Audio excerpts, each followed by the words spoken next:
Гайгүй юу? За. Би нэг самбараа хүлээж байгаа. Тэгэд өнөөдөр сургалтанд сууж байгаа хүмүүс яг ийм урьдчилан сэргийлэх нийгмийн айгүй ийм одоо нийгмийн мэдэрч ажил хийдэг хүмүүс байгаа учраас нийгмийн тархины талаар нэлээд сайн яриад өгөөрэй гэсэн байгаа. За тэгээд өглөөнөөс хойш сууж байгаа юм чи хэдүүлээ эхлэхээс өмнө нэг жижиг тасгал хийгээд эхлэе гэж бодож байна. За хэдүүлээ 7-3 ингээд урагшаа дээр хийх өргөдөө. За одоо ингээд хажууд тишгээ болгоод. За одоо урагшаага. За наад хүний чи Эрхэн Баяр гэдэг шүү. За. Хин гэсэн бэ? Эрхэн Баяр. За тэгээд хэдүүлээ сургалтаа эхлэхээс өмнө та дэс асууж байгаа та дэдийн ерөөдөө хүссэн чиглэлээр нь ярилцаад явъя гэж бодсон. За тэгээд эхлэхээс өмнө өөрийгөө танилцуулахад намайг Эрхэн Баяр гэдэг. Би хүний их хэмж мэрэгчлээ. Миний судалгааны чиглэл болохоор тархи судлал, за neuroscience, генетик гэдэг хоёр чиглэлээр судалгаа хийдэг. За энэ хоёроо нийлүүлэхлээр тархины хавдрын генийн эмчилгээ гэдэг чиглэлээр Харвардад судлаачаар ажиллаж байгаад тэгээ Монголдо ирсэн байгаа. Одоо миний ярих гэж байгаа чиглэл нь болохоор cognitive neuroscience буюу танин мэдхүйн neuroscience гэдэг илүү хүмүүс юмыг яаж таньж мэддэг, нийгэмдэр яаж хэрэглэгддэг талаас нь илүү тайлбарлана гэсэн. Тэгээ хэдүүлээ айгүй энгийн байдлаар ойлгох гээд хичээе. За сургалтаа эхлэхээс өмнө эхний асуулт байгаа. За тэр нь юу вэ гэхээр эндээс хамаарат жоохон сургалт өөр болно. Тэгэхээр хэдүүлээ шууд санал хураач. Нэг нь хүний тархийг удирдах сурах, хоёр дахь нь өөрийнхөө тархийг удирдах сурах гэдэг хоёр сонголт байгаа. За хүний тархийг удирдах сурах гэж байгаа гараа өргөдөө. За хэдүүлээ гараа өргөд. Хүний тархийг удирдах сурах гэж байгаа. Дээшгээ өргөв би яг хасаа харж байгаа. За нэг 30%. За өөрийнхөө тархийг удирдах сурах гэж байгаа гараа өргөдөө. За ойлголоо. За яг нэг нууг хэлэхэд энэ хоёр ямар ч ялгаа байхгүй. Ямар муухай хүмүүс өдөө тэр хүний тархийг удирдах сурах гэж байгаа хүмүүс нь. За хэдүүлээ эхлээд тархи хэрхэн ажилтдаг вэ гэдэг суурь ойлголтыг ойлгоод тэгээд өөрсдийнхөө чиглэл рүү баг ингээд хувиргаад явъя. Тэгэхээр тархи судлалын салбар гэдэг нь өөрөө олон шинжлэх ухааны улзуур дээр үүдэг салбар. Тэгэхээр тархийг судалдаг. За энэ нь маркетингийн салбар руу орохлоор нейромаркетинг, улс төр рүү орохоор нейрополитик болоод, урлаг руу болохоор нейроэстетик болоод, ингээд нейрокриминал центр гэдэг ингээд олон салаа байдаг. Гэхдээ аль дээр нь тархи хэрхэн ажилтдаг вэ гэдэг суурь ойлголт байгаа. За эхний нэг 4 удаагийн point дээр би жоохон суурь шинжлэх ухаан ярина. Жоохон уйдгартай санагдаж магадгүй. Гэхдээ та хэд маань анхаарлаа гоё нааш нь хандуулаарай. За тэгэхээр хэдүүлээ хамгийн түрүүнд тархи яаж ажилтдаг вэ гэдгийг ойлгохын тулд нийгэмд хамгийн хэрэглэгддэг үг буюу стресс гэдэг үгийг хэдүүлээ ойлгох хэрэгтэй. За стрессд чинь үү? Стрессд ч байгаа тийм. За тэгэхээр стрессдгээр таад ямар шинж тэмдэг гарч ирж байна? Уур хүрнэ, ядарна, ходоод өвдөн, нойрны асуудалд орно. Цагдаагийн байгууллага болохоор гайгүй бусад газар дээр хамгийн хилдэг үг нь арх уун гэж хэлдэг. Уун гэж ярьдаг. За тэгэхээр стресс үүсэх, стресстэх гэдэг нь хоёр тусдаа өөр ойлголт. За одоо энэ болохоор нийгэмдэр хамгийн хэрэглэгддэг мөртлөөсөө айгүй буруу ойлгодог зүйл гэсэн. За би нэг бөөрийнхий зүйл зурж байгаа. Энэ зүйл нь юуны ч ис байж болно. Мэдрэлийн ис байж болно, булчингийн ис байж болно, ясны ис байж болно, дархлааны ис байж болно. Ис гэсэн үг. Ис үйл ажиллагаагаа явуулах буюу жишээ нь би гар дээр гараа хөдлөж штэ тий. Булчингийн ис ажиллаж байгаа юу? Ажиллаж байгаа. Ажиллахын тулд эсийн дотор энерги үүсэх ёстой. Эсийн дотор энерги үүссэн бол тухайн эс ажиллана гэсэн үг. Одоо жишээ нь хөлний булчин бол алхаж явахын тулд булчингийн дотор энерги үүсэж байгаа учраас ажиллаж байгаа гэсэн үг. Миний ярьж байгаа зүйлийг та сонсож байна гэдэг нь тархины эсийн дотор энерги үүсэж байгаа учраас миний ярьж байгааг ойлгож байгаа гэсэн үг. Тэгэхээр стресс үүсэх гэдэг нь эсийн дотор энерги үүсхийг стресс үүсэх гэж нэрлэнэ. Эсийн дотор энерги үүсхийг. Стресстэх гэдэг нь юуг хэлж байгаа юм гэхлээр аливаа эс болгон өөрийн гэсэн ажиллах дээд хэмжээ гэж байдаг. Энэ хэмжээнээс хүртэл ажиллаад энээсээ даваад ажиллахлаар үйл ажиллагаагаа алдах буюу ядардаг энийг стресстэх гэж нэрлэнэ. Хэдүүлээ жишээ авъя. За би гар дээр нэг 30 сунаа чаддаг байлаа гэж бодъё. За сунаагаад явж байгаад 33 34 хөнгөд ингээд салганаад ингээд чичрээд цонож чадхаа болдог шүү дээ тий. Энэ нь юу гэсэн үг вэ гэхээр булчингийн стресстэй ядарсан учраас үйл ажиллагаагаа алдаж байгаа гэсэн үг. За ойлгомжтой юу? Асуух зүйл байна уу? За дараагийнх нь нэг жишээг авъя. Хүний нүд жишээ нь нэг дороо дээдл нь 20 минут ажиллах дээд чадамжтай байдаг гэсэн. За хэдүүлээ харах процессыг аваад үзье. Аливаа нэг гэрэл бит дээр ойгоод миний нүд рүү ирлээ. Миний нүд бол мэдээлэл цуглуулж байна. Энэ цуглуулсан зүйл маань хоошоогоо дагсны хэсэг дээр очиод их тархины дагсны хэсэг дээр миний харсан зүйлийг өнгө дүүс хэлбэр хэмжээгээр нь харж ойлгоно гэсэн. Энэ чадамж чинь нэг дороо 20 минут байдаг гэсэн. За тэгвэл хэдүүлээ нэг жишээ авъя. Нэг юм одоо юу гэдэг нэг 30-40 минут цаг тасралтгүй бид нар компьютер ширтсэн ч юм уу ном уншсны дараа нэг параграфыг 2 3 4 уншаад ойлгохгүй байдаг шүү дээ. Уншаад байгаа. Нүдэнд дамжуулаад байгаа мөртөөсөө яг дагсны хэсэг нь ядарсан учраас тэрийг хийж чадахгүй буюу үйл ажиллагаагаа алдаж байгаа гэсэн. За стрессийг ойлгосноо?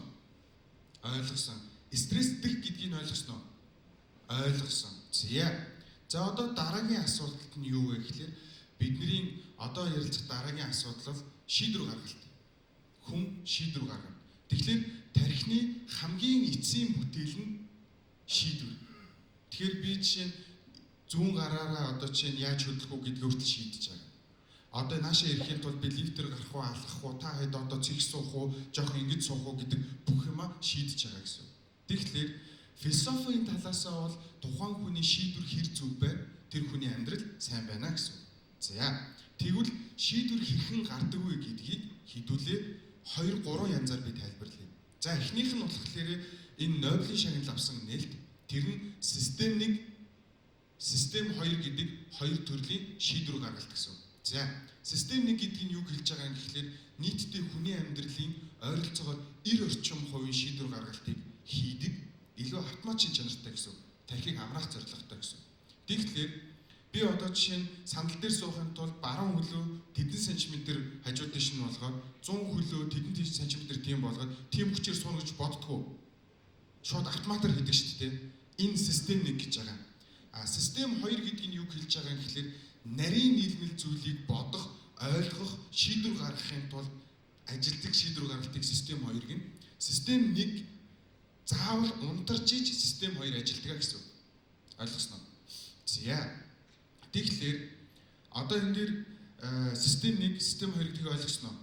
Ойлгоцсон. За. Одоо дараагийнх нь нэг шийдвэр гаргалтын нь юу вэ гэхээр бидний одоо ингэ хэдүүлээ төсөөлье. Би маркер авна гэдэг төсөөл ой санамж надад байгаад би ингэ дэлгүүр рүү орлоо.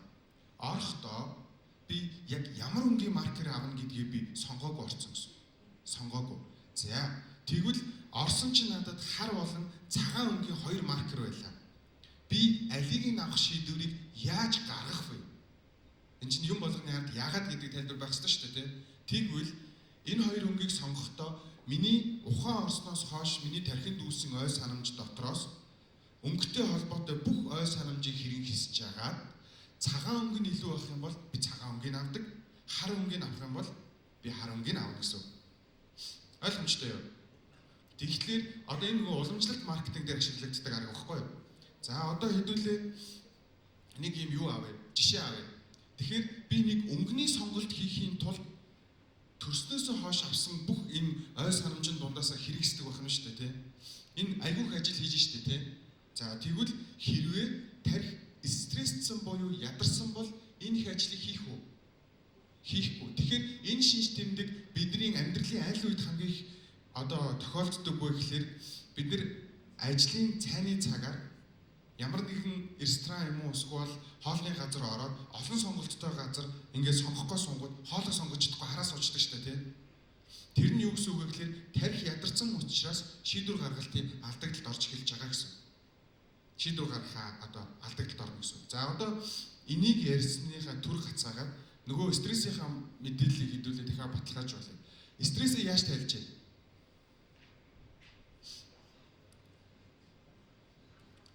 Алхаад идэ ном уншдаг хүн байна уу? Кино үздэг хүн байна уу? Дуу сонсдог хүн байна уу? Стрессээ тайлахын тулд.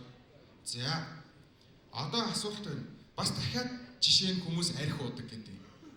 За ном унших стресс тавих арга мөн байна уу? Биш байх юм шүү дээ. Кино үзэх стресс тавих арга мөн байна уу? Биш. Тархийг идэвхжүүлж байгаа юм болгон улам стресстүүлж байгаа гэсэн. Улам стресстүүлж байгаа. За тэгэхээр одоо хэдүүлээ стресс гэдэг нь ангаахынхаа хэллэгээр бол биеийн болон сэтгцийн хариу урвалыг хэлнэ гэж байгаа. Ойлгосноо? За тэгэхээр биднэрт хэдэн мэдрэх байдаг вүлээ? Үнэрлэх, амтлах, сонсох, харах, хүрэх 6 дахь мэдрэхүй байгаа юу? За байгаа гэж гараа өргөе. За гарцгаан шинжлэх ухаан ярих чинь. Хотлаа.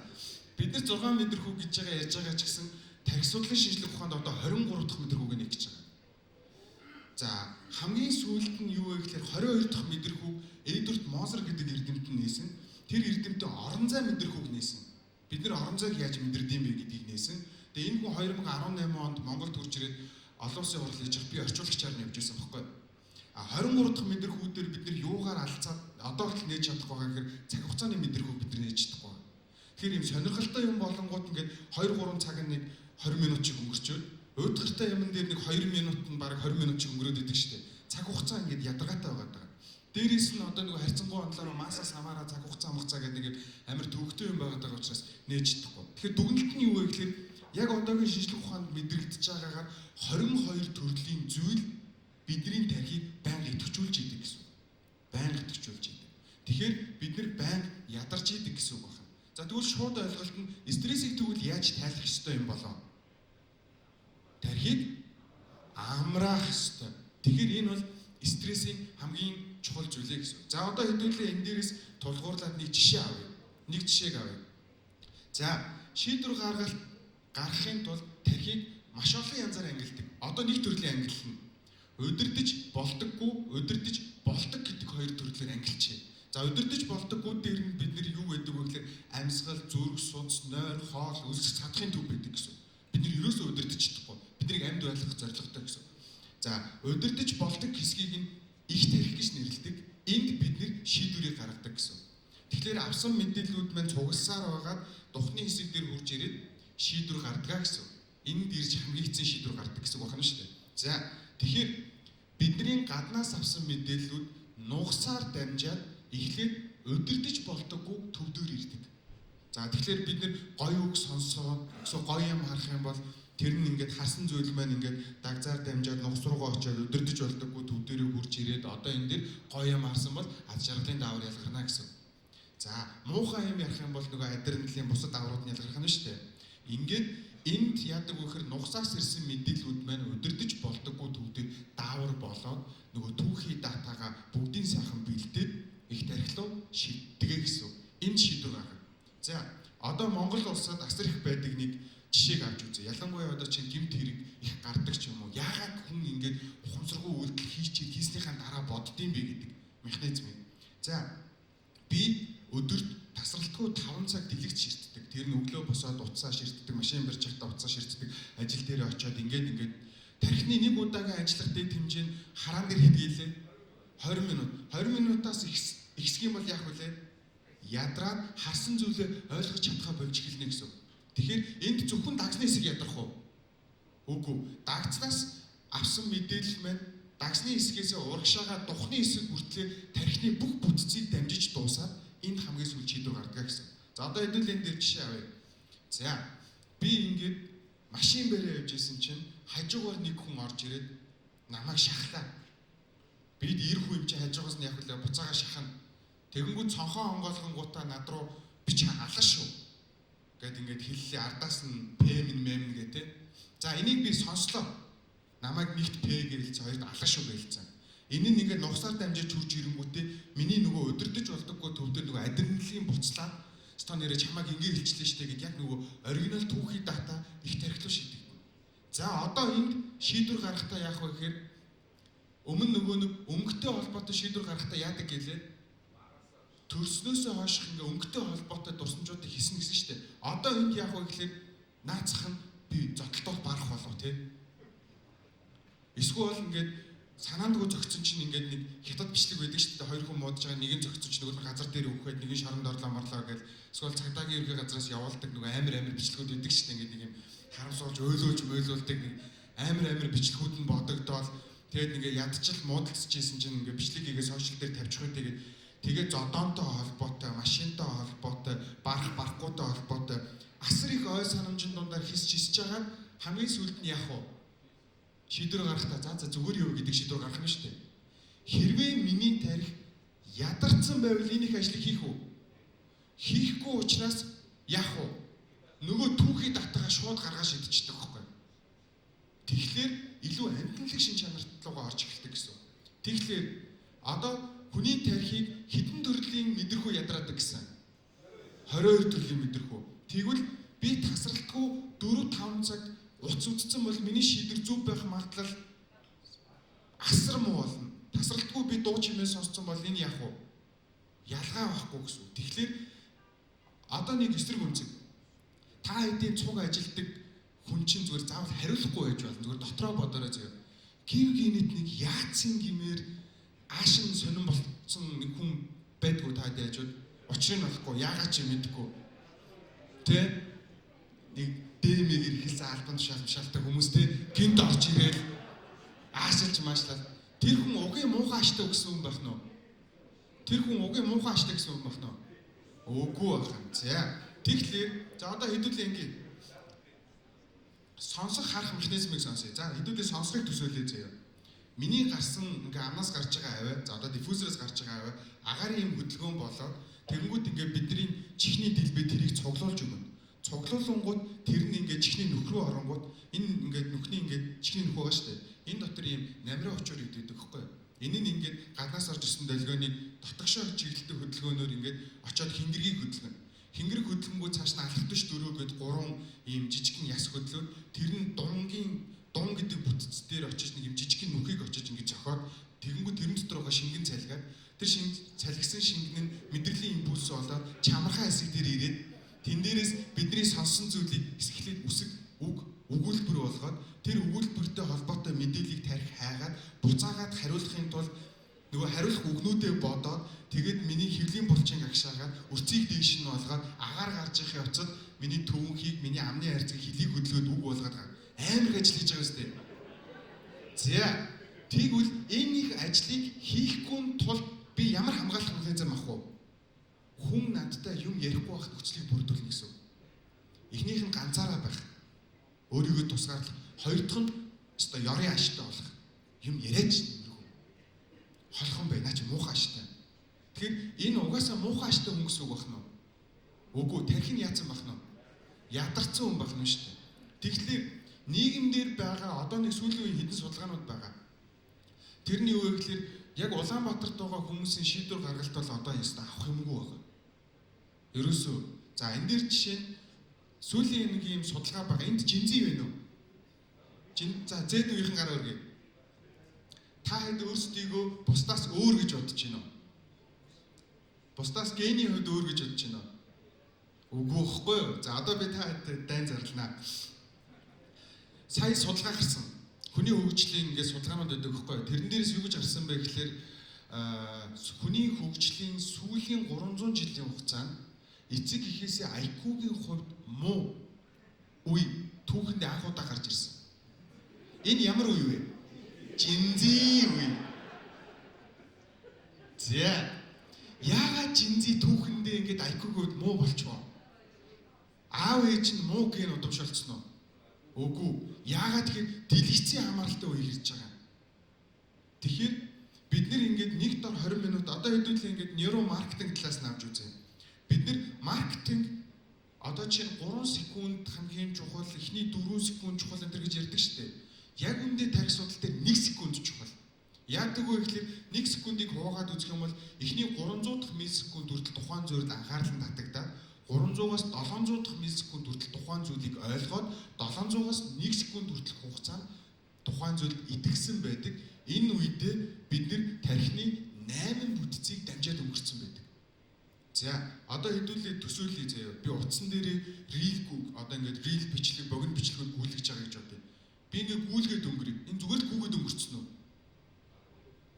тарих аль хэдийн бүх мэдээллийг нь аваад ойлгоод хадгалаад авсан гэсэн. За нэгт за би ингээд гүйлхэнгүүд нэг удаагийн одоо ингээд хурдаараа нэг юм 1 минут суухад одоо хэд чинь бараг 50 рил гүйлгэж байгаа шүү дээ. Энэ болгоныг авж байгаа юу? Авж байгаа. Тарих энийг боловсруулсан байгаа. За тэгэнгүүт дараа нь blue light гэж нэг нөхөр гарч ирнэ.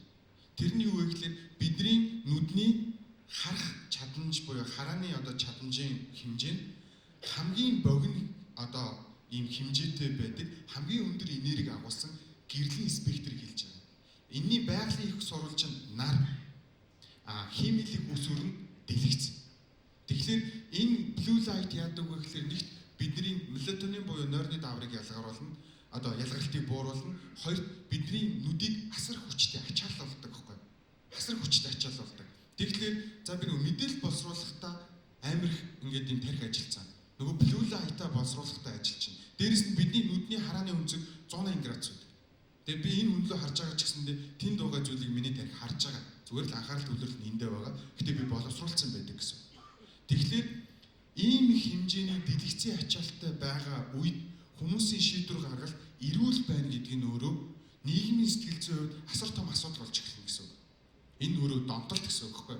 Тэгэхээр одоо юу гэдэг юм бид нар жишээ нь нарийн ийм одоо хүмүүстэй хамтарч ажиллаж байгаа хүмүүсийн ингээ хэргийг дэнсэлж байгаа чинь одоо цагдаагийн албарч чи та бүхэн шийдвэр гаргалт одоо жишээ нь асар өндөр түвшинд байж иж яг ингээд ийм яг хэрэгтний бурууг нь олно эсвэл буруугүй үнийг ингээд хэлмэтгээс сэргийлэн ч юм уу гэмт хэрэгээс урдсан сэргийл ингээд ажил хийх нь шүү дээ. Тэгвэл та хэдийн утасны дэлгэцийн хэрэглээнийг тэгж байгаа сэмээрхэн ганцаараа шалгарч байгаа заяа. Хэдэн цаг байна? Хэрвээ 4-өөс дээш цаг байгаа бол та хэдийн тархины чадамж чинь 70%-аас доош ажиллаж байгаа гэсэн.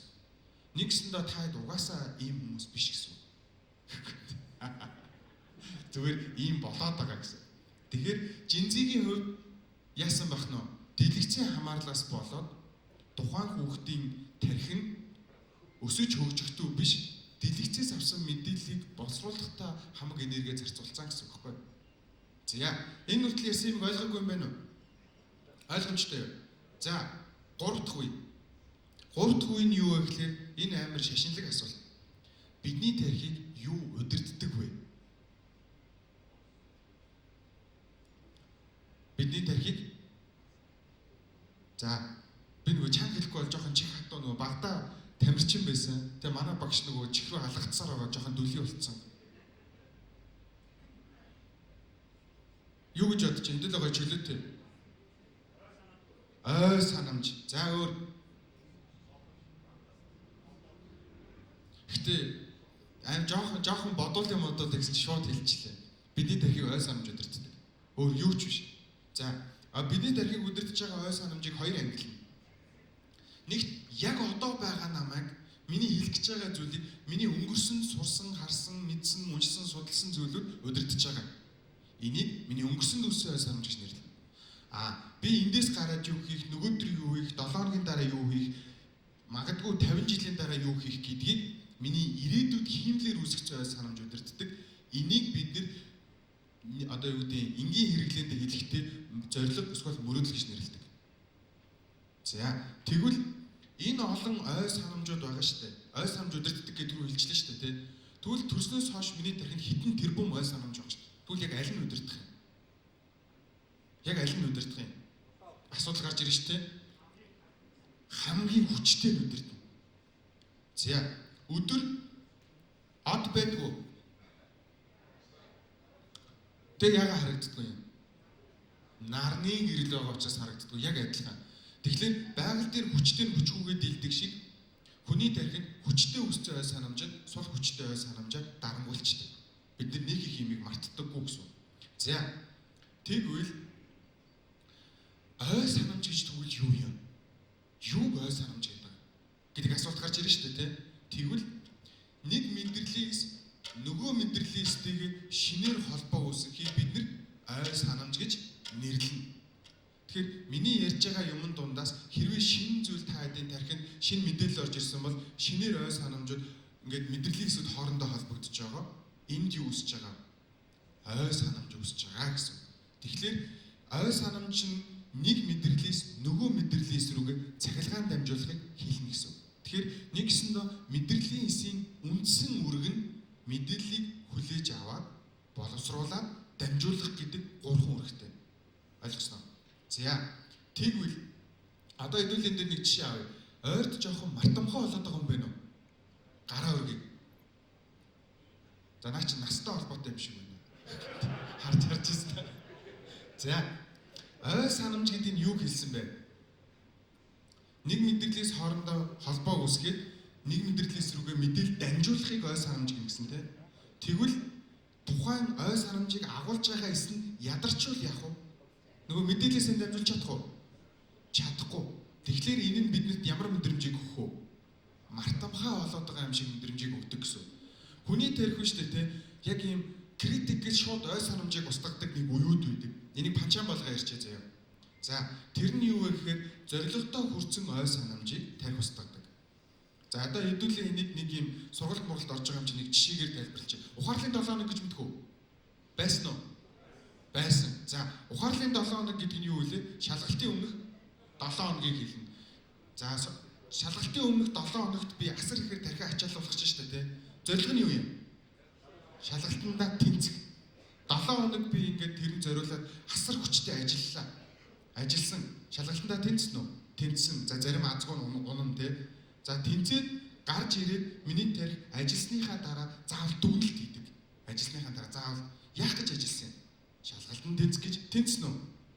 Энэ ой санамж надад хэрэгтэй юу? Хэрэггүй гэвэл энэ үүссэн байгаа ой санамжийг тархиндуудыг дархлааны эсэнд очиж тасалдаг. Ингээд шалгалтнаас гарч ирээд ямар асуулт ирсэн гэхээр ямар асуулт ирлээ? Гэ мартаж эхэлдэг шүү дээ, тэ. Тэгээд 7 хоногийн дараа нөгөө 100 авцсан байсан асуултаа бүр хизээж уншаагүй шиг мартсан байдаг. Энэ жишээ нь манай ангаахны салбарт байдаг хөхгүй айгуу төвхтэй нөгөө хэдэн зуун ясаа цээжлэн тэгээд нөгөө багшд ингэж асуугдаж явсаар байгаад 6 жил сураад яг резидент болоод дэмжих болонгууд бүгдийг мартцсан байдаг хөхгүй. Тэгээд дахиад ихнээс нь антомоо зээжтэй. Тэгэхээр резидент дэмждэг нэг битүү үзүүлэрээ заяа. Бодлоо. Яах вэ гэдэг туршилтыг явьж байгаа юмд үзүүлчих тэ. За тэгэхээр одоо хэдүүлээ шигээ буцаад оръё. Тэгэхээр мартамхай болно гэдэг нь тарих яасны шинж байх нь. Ядарсны шинж байх нь шүү дээ. За тэгвэл одоо хэдүүлээ нийгэм дээр аваад үзье. Манай дээр дэлгэцийн хамаарал аягүй өндөртэй байгаа. Дээрээс нь биднэрт өөр юу байгаа? Дуу чимний бохирдол аягүй өндөртэй байгаа. Ер нь дуусах гэж байгаа юм те. За одоо талдаа орж исэн чинь амар огшоод ингээд замбраг авчлаа. Одоо хэдүүлээ шууд газ тавчлаа авчихсан юм. За одоо энэ дээр нэг жижигхэн хэсгийг хэдүүлээ. Надаас галчаар өгөлөө гэж төхөө. Самбар гарч галчаар өгөлөө гэж төхөө. Жижигхэн хэсгийг аваад үзье. За одоо энд хэдүүлээ энерги гэд ярьцаа. Энерги гэд ярьцаа. За энэ энерги юунаас үүсэх вэ гэдэг нэг асуулт байгаа. За тэгвэл та C6 H12 O6 дээр нэмэх нь O2 тэнцүү C2 дээр нэмэх нь H2-оор нэмэх нь энерги гэдэг энэ томьёог санаж байна уу? Энэ томьёог химийн хичээл хамгийн анхны хичээл гэхгүй. Энэ юу вэ гэхээр бидний суурь зарчим. За хэдүүлээ шууд энэ дээр жишээ авчи. C6 H2 O6 гэдэг нүүрс үсэг хэлж байгаа. Бидний эзэн глюкоз. O2 нь бидний амьсгалаар орж ирж байгаа хүчил төрөгч. Тэгэхээр бидний эзэн нүүрс ус буюу бидний эзэн глюкоз маань амьсгалаар орж ирж байгаа хүчил төрөгчтэй уралд ороод энерги үүснэ, ингээд эс ажиллана гэсэн. Нийгэмдэр нүүрс ус муухай, нүүрс ус шижиг, битгий эргэл энийг хориг сонсч ирсэн үү? Өдөр болгон сонсч байгаа шүү дээ. Энэ бол бүр хүнийг яаж хорлоо доо гэж байгаа хүмүүс ярихгүй. Одоо хэдүүлээ жишээ авъя. Миний машин бензинээр ажилладаг. Тэгсэн чинь нэг хүн хурж ирснээр бензин машин айгүй муу гинэ. Битгий эргэл. Тэгээ би явж чадах уу? Чадахгүйтэй адилхан. Тэгэхээр тарих эрүүл ажиллахын тулд бидний хоол гэдэг юм чухал байна. Хоол. За дараагийнх нь O2 буюу хүчил төрөгч. Хүчил төрөгч уушгаар орж ирээд хялгасан судсаар ингээд ийм хялгасан судс руу ороод бидний зүрх ямар өргөтэй вэ? Цус шахах өргөтэй. Нэг дүг гэж зөглөхөд хүчил төрөгчөөр баяцсан цус эд эрхтэн дээр тараагдаж очино. Тэгээд энэ үед нь яах вэ? Нөгөө нэг бидний хоол хүнсээр орж ирсэн нүүрс устай уралд ороод энерги үүсэд миний тархийг зөв ажиллуулах нь шүү дээ, тэ. За тэгвэл зүгээр сууж байгаад ядарч байгаа юм байна уу? Сүүлийн үе зүгээр суугаад ядраад байгаа. Энэ хавартай холбоотой юу? Настай холбоотой юу? Зүгээр суух үед зүрхний ачаал яах вэ? Зүрхний цоглогтой ямар авах вэ? Удаашрна. Удаашрж байгаа юм чинь тээвэрлэлт нь яах вэ? Удаашрна. Тээвэрлэлт удаашрахаар энерги үүсэлт яах вэ? Удаашрна. Энэ тохиолдолд миний тарих зөв ажиллаж чадах уу? Чадахгүй байхгүй юу? Тэгэхээр ядарна гэдэг мэдрэмж нь нэгт хит их ажиллаулаад ядарсан байж болно. Эсвэл нүүрс усыг нь эсвэл хүчил төрөгчийг нь багасгацсантай холбоотой байхгүй юу? Тэгэхээр энийг нийгэм дээр бол энэ аюу асар өндөр ачаалттай явж байгаа. Бид нэр хоолны буруу хөвшилтэй, бид нэр агаарын бохирдолтой. Жишээ нь Улаанбаатарт өвөл утаа ихсдэг шүү дээ, тийм. Энэ утаа буюу нүүрс хүчлийн дутуу шатсан буюу ЦО. ЦО яадаг вэ гэхэлэр хүчил төрөгчөөс 200 дахин илүү урдаар улаан эстэй очиж холбогдчихдаг. Бид нэг амьсгалсан ч гэсэн хүчил төрөгч орж ирээд нөгөө холбогдох юм нь байхгүй учраас хүчил төрөгч улаан эс маань хүчил төрөгчийг биш угаарын хийг тээвэрлээ явчихдаг. Ингээд хүн унтж явахдаа нас орчдөг шүү дээ. Улаанбаатарт агаарын бохирдол ийм өндөр байгаа юм чинь өвөл Улаанбаатарт ухаантай хүн байх боломжтой юу? Боломжгүй. Хүчил төрөгч байгаа юм бага юм чинь энерги үүсэлт нь яах вэ? Бага байна. Тэгэхээр хүчил төрөгч нь яах вэ? Тэгэхээр тархины эс нь сайн ажиллаж чадах уу? Чадахгүй. Тэгэхээр улам амьтналэг болно гэсэн үг шийдвэр гаргалтна. Тарих ядрах тусмаа илүү амьтналэг болдог гэсэн. За, тэгэд базыг хэдүүлээ тарих судлаачаас асуудаг нэг том асуулт нь яаж би ухаантай болох вэ гэдэг асуулт асуудаг. Тэрийг асуухтаа надаас нэг юм magical юм ид шидийн юм өсдөг. Жишээ нь би 100 гарынхаа 7 ураг өргөж ирсэн нь гинт баруун хөлөө хажууд тишнэ болгонгууд нэг юм клик гингүүтээ гэдэг юм ойлгоно гэж үздэг. Гэтэл бидний тархиг тэр чигт нь удирдах байгаа зүйл бол эс. Энэ эсэд очиж байгаа хүчил төрөгч, энэ эсэд очиж байгаа хоол, шимт хижээл, энэ эсийн ажиллаж байгаа байдал нь бидний амьдралыг тэр чигт нь шийддэг. Тархи өөрөө 120 наслах чадамжтай асар өндөр эрчим ингээд юм мундаг ажилдаг. Химлээ явах гэдэг чинь тархи мэдээлэл хүлээж аваад боловсруулаад дамжуулж байгааг кодинг болгоод тэгээд компьютер дээр сервер дээр тавьсан. Тэнгүүд тэр нь асар өндөр эрчим хүчээр ажилдаг. Гэтэл тархи асар бага эрчим хүчээр энэ их бүх зүйлийг хийж чаддаг ийм эрхтэн баггүй юу? Тэгэхээр бид нар амьдралынхаа буруу хөвшлээс болоод өөрсдийнхөө тархины чадамжийг дандаа бууруулсаар байгаад сүүлдээ бүр насын богиносгоод ингээ хүн нас урдаг гэсэн. Тэгэхээр ер нь бол тархи хэрхэн ажиллаж байгаагийн суурь нь энэ дээр байгаа гэсэн. Хит их ядарсан бол, хит их өлсцөн бол, тасгал хөдөлгөөн хийгээг бол тархи угаасаа муу ажиллана, илүү амьтналаг шинжтэй болно гэсэн. 1 секундын дотор тархи юм их ажлыг хийдэг. Тэгэхээр хүмүүсийг шийдвэр гаргалт эрүүл байх юм бол ард иргэд гэмт хэрэг хийх, ямар нэгэн төсөөлөөгүй гинтийн үйлдэл хийхээс өөрсдөө сэргийлж чадна гэсэн. Тэр ард иргэдийн тархи эрүүл байх юм бол энэ бүгдийг хийж чадна гэсэн. Тэгэхээр эрүүл мэндийн боловсрал, хоол хүнс нь хамгийн чухал гэсэн үг шүү. Ингээд 30 минутанд 1 цаг 30 минутын лекцийг багтаах гэдэг хичээл арай барсангүй. За баярлалаа.